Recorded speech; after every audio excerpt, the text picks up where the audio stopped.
se vivait le mieux.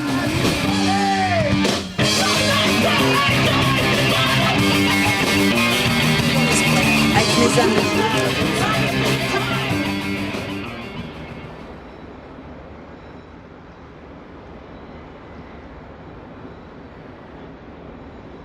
Cet entrepôt désaffecté est un squat.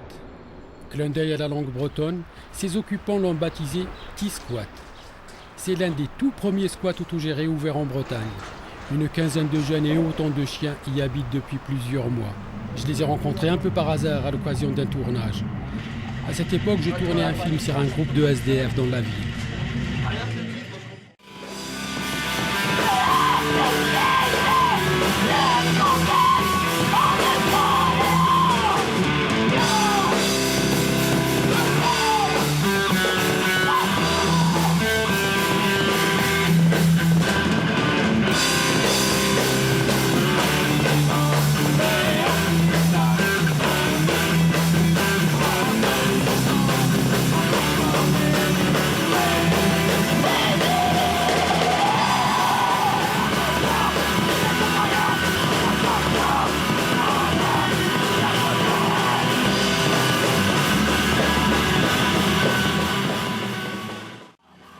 L'expérience du T-Squat fut brève, à peine une année. Un matin, il fut évacué puis rasé dans la foulée.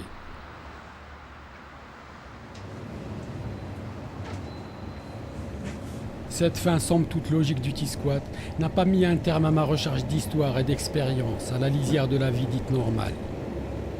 J'ai sillonné la Bretagne. Je suis allé à Rennes, Brest, Saint-Brieuc.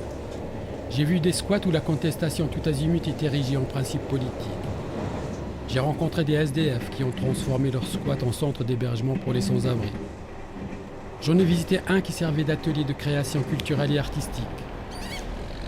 Au cours de ce périple, j'ai appris l'existence d'un lieu insolite sur le port du Légué, à Saint-Brieuc. Un wagon, immobilisé au bout d'une voie ferrée désaffectée, habité par un groupe de punks et une meute de chiens. Je suis allé les voir, d'abord sans caméra. Je me rappelle de cette première visite.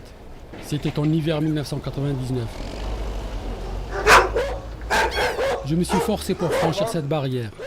Rien ne m'était familier.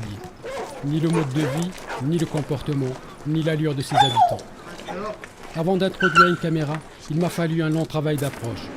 Plusieurs fois, je suis revenu les voir. Et finalement, ils ont accepté l'idée d'être filmés.